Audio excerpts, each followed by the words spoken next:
Hello, everyone. Welcome to Liam's Lyceum. I'm your host, Liam, aka Himvar. And today I had just a really kind of silly, short, simple video idea that I had thought of this actually the other day, and I was realizing that there's two decently popular authors with decently close names. I'm sure you could find something like a Barker or whatever. There's a bunch of Barkers or stuff like that. But I was thinking, particularly, there's two people whose names, their initials are LB, and that technically their first name is both Leigh. Okay, Leigh, Leigh, and their last initials are B, right? And these are, of course, Leigh Bardugo, who's almost certainly the more popular of these two, especially these days, and then Leigh Brackett. Now, I've read three things by both these authors, actually, three books by both these authors. Um, the Leigh Bardugo books I read were her Grisha-verse books. So what's that real, like, Shadow and Bone, Storm and Ruin, or I don't remember what they are. I read them probably back in 2017. They're really not my thing. So I read them because they're decently popular at the time. I wasn't super tuned in to like as much as what I would like, and so this is more stuff that is more. I mean, kind of adult, kind of YA, like a new adult type of thing. Not really my thing really at all. So I mean, I realize I'm not the target audience here. I would say most the target audience is women, whether that's in their teens or in their 20s or even 30s or whatever.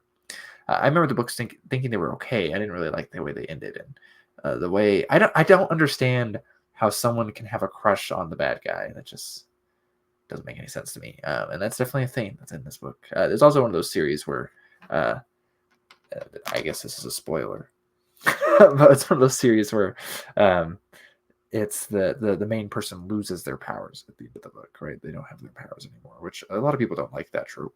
Um, I thought I was like, well, whatever, because I don't really care for the characters, anyways. But so I read those three books, that trilogy, whatever it's called. I think I got adapted into like a Netflix show recently. Um, or well, a couple years ago. And then I've also read Leigh Brackett, and I've read three of her Sword and Planet books. I've read Queen of the Martian Catacombs. I've read Black Amazon of Mars, and I've read The Sword of Rionin. Now, Leigh Brackett is dead. She's no longer with us. We'll look at her page here in a second. And Bardugo is obviously still writing. I think she had that one book come out a few years ago, like Ninth House or whatever it was, which I will never read. Unless some weird thing that I cannot foresee happens. But I do not have any plans, nor do I really ever want to read it. But let's just look real quick at these um, at this at these people pretty much. So we got Leigh Bardugo here. She says she's about my mom's age, to be honest. She's an Israeli American, which is interesting. I am not Israeli, but I do have some ties to Judaism, but that's a topic for a different video on a different channel. I guess she studied at Yale, a degree in English, the same year I was born. Um, a member of the Wolf's Head Secret Society. I'm not sure I care. Shadow and Bone. Yeah, that's the book. Okay. So she's known for blah blah blah blah blah. A novel, The Familiar, came out earlier this year. I'm not familiar with The Familiar. I will admit, Six of Crows does sound like it probably wouldn't be terrible, and it was more popular. Um, I don't know, 5 years ago than it is now, but I don't think I'll ever read it. So here's the books I read: Shadow and Bone, Siege and Storm, Ruin and Rising. And yeah, that's it. I didn't know she wrote short stories, so that's interesting. We're not Amazons. I wonder if that's any good. The essay of hers, sorry. Okay, interesting. And she's got a whole bunch of like awards and stuff, and I didn't realize there was these lists, and I almost certainly don't care. But yeah, obviously really popular. I'm sure she makes lots of money. That she is really popular with her audience. Again, that audience is not me. And then we're going to look at Leigh Brackett now instead. I don't know why this picture is so blurry. This is just a Wikipedia page, of course. Easy to get access to. She was born in 1915 and passed away in 1978. She is known for her sci-fi, of course, and apparently here she's called the Queen of Space Opera. I looked at this citation earlier. It doesn't work anymore. Maybe I could go onto the Wayback Machine and find it, but I haven't taken the time. So she wrote screenplays for The Big Sleep, Rio Bravo, The Long Goodbye, and she worked on an early draft of The Empire Strikes Back. Now, I believe she probably would have worked more on The Empire Strikes Back, but she passed away. But that's probably her biggest claim to fame. I don't know how many people know her, but she worked on Star Wars, guys, and Empire Strikes Back, to say the least, which I don't know, one of my favorites, at least when I was younger. So let's see. In 1956, her book *The Long Tomorrow* made her the first woman ever shortlisted for the Hugo Award for Best Novel, and along with C.L. Moore, one of the first two women ever nominated for a Hugo Award. In fact, she does kind of remind me a little bit of C.L. Moore. I've made a short actually on C.L. Moore before. I'm a big fan. They do have similar ideas. I feel like, for example, Northwest Smith kind of reminds me of Eric John Stark. Northwest Smith being Moore's character, and Eric John Stark being Brackett actually noteworthy for that Eric John Stark character, as that Eric John Stark character, well, not necessarily African, he's definitely black skinned, though you don't see that depicted in the old art. They always draw him as a white guy, but this was the 40s and 50s, so I guess I'm not surprised.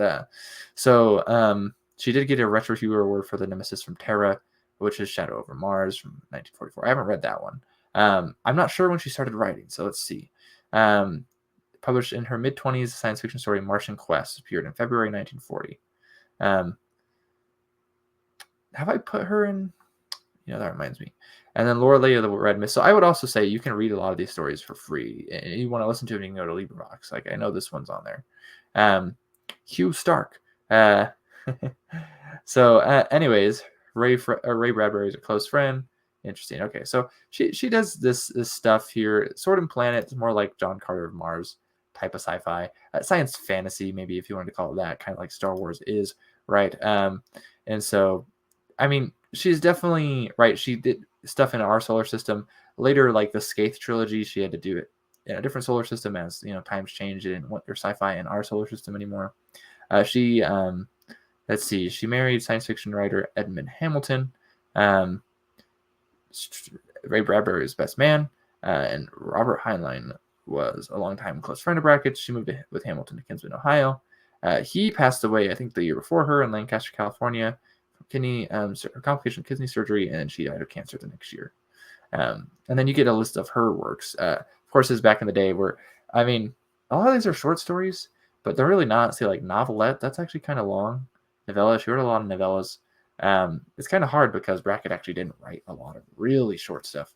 And I saw someone complaining about that the other day, actually, how they wanted to put her in an anthology, but they wanted the anthology to be short stories, and kind of hard pressed. Though a lot of Conan stuff are novelettes too, so I bet some of these are fine short stories. There's actually a lot, which is cool because I like Brackett, and there's a lot for me here to read. But if you do want to read something by Brackett, I can recommend Sword of Rionen, which is a pretty good one. And really the other two I've read, right? Like Secret of Sinharat is actually the Queen of the Martian Catacombs, just expanded. And I haven't read it, but I've read Queen of the Martian Catacombs. So this is someone, part of the reason I made this video is because I'm definitely not here to advertise for Leigh Bardugo, no offense. She's definitely popular enough anyways, it doesn't need my advertising. But I would advertise for Leigh Brackett. Okay? Like, Leigh Brackett is awesome, and you should read Leigh Brackett. Definitely underrated these days, and deserves more attention. I remember one time, the first time I went to LTUE last year at this conference, and I was not on a panel or anything last year. I was this year, and there's 3 presenters on a panel. I knew all 3 of them, or else I would have never done this. And I remember they asked the question, and it was about women and more like pulp stories and women. Stories written by women, and I was unsatisfied with their answer, and so I raised my hand in the crowd, and instead of asking a question, I gave a better answer to their question, and I spoke really loud, which is something I'm really shy. I don't do this, and so it's funny that I feel like it's funny that I did this, but I wanted to recommend better stuff to their answer, and I recommended Leigh Brackett, and I recommended CL Moore, right? And so, anyways, I just think it's funny that there's a Leigh B over here, right? Leigh B, one's Leigh Bardugo and Leigh Brackett. So, I'm a big fan of Leigh Brackett, so I just want to recommend her real quick again. If you're a Star Wars fan, I think you would enjoy her work, and that's probably most of you. Anyways, Liam from Liam's Lyceum. I'll catch you next time.